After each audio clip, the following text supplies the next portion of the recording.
ام المومنین سیدہ عائشہ رضی اللہ تعالیٰ عنہ فرماتی ہیں کہ ایک دن حضور کا دریا رحمت جوش میں تھا اور حضور نے فرمایا عائشہ جو مانگنا ہے مانگ لو۔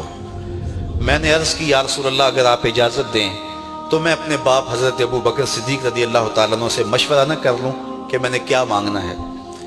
تو فرمایا کہ جاؤ مشورہ کر لو، مشورے کی اجازت بھی ہو گئی۔ میں اپنے والد گرامی کی خدمت میں حاضر ہوئی اور کہا کہ دریائے رحمت جوش میں ہے اور رحمت کا باڑا برس رہا ہے۔ حضور نے فرمایا عائشہ جو مانگنا ہے مانگ لو، یہ اتنا سنہری موقع ہاتھ آیا ہے تو میں چاہتی ہوں کہ کوئی مانگوں تو اہم شے مانگوں، تو آپ کی خدمت میں حضور سے اجازت پا کے حاضر ہوئی ہوں، مجھے بتایا جائے کہ میں حضور سے کیا مانگوں تاکہ کوئی چھوٹی چیز نہ مانگوں بڑی چیز مانگوں۔ تو حضرت ابو بکر رضی اللہ تعالیٰ عنہ نے فرمایا کہ بیٹا حضور سے جا کے کہنا کہ معراج کی خلوت خاص میں اللہ نے آپ سے جو راز کی باتیں کی تھی ان باتوں میں سے ایک بات بتا دو۔ مانگا بھی تو علم مانگا، اور عائشہ میرے سے وعدہ کرو جو حضور بتائیں مجھے بھی آ کے بتانا ہے۔ ام المومنین حاضر خدمت ہو گئیں۔ حضور نے پوچھا عائشہ مشورہ ہو گیا؟ کہا جی حضور ہو گیا۔ کہا مانگو کیا مانگتی ہو؟ کہا حضور معراج کی خلوت خاص میں جب اللہ کے حضور حاضر ہوئے تو رب نے آپ سے راز کی باتیں کی تو ان باتوں میں سے ایک بات بتا دیں۔ حضور مسکرا پڑے۔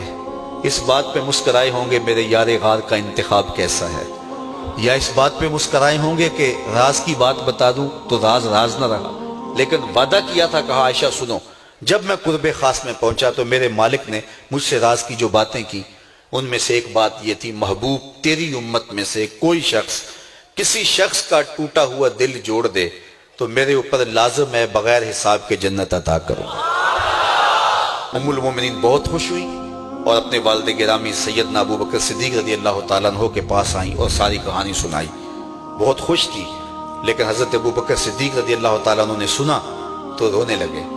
تو ام المومنین سیدہ عائشہ رضی اللہ تعالیٰ عنہ نے عرض کیا میرے والد گرامی یہ بات رونے والی تو نہیں ہے، ہم بسا اوقات کسی دکھی کے کام آ جاتے ہیں، کسی کا دکھڑا بیٹھ کے سن لیتے ہیں، کسی کی ڈھارس بنا دیتے ہیں، کسی کے کام آ جاتے ہیں، یہ تو بخشش کا بہانہ ہاتھ آ گیا اور آپ اس پہ رو رہے ہیں۔ تو فرمانے لگے عائشہ اس کو معکوس بھی پڑھو، تصویر کا دوسرا رخ بھی دیکھو، اگر کوئی شخص کسی کا ٹوٹا ہوا دل جوڑ دے تو بغیر حساب کے جنت میں جائے گا، اس کا دوسرا رخ یہ ہے اگر کوئی کسی کا دل توڑ بیٹھے تو سیدھا جہنم میں جائے گا۔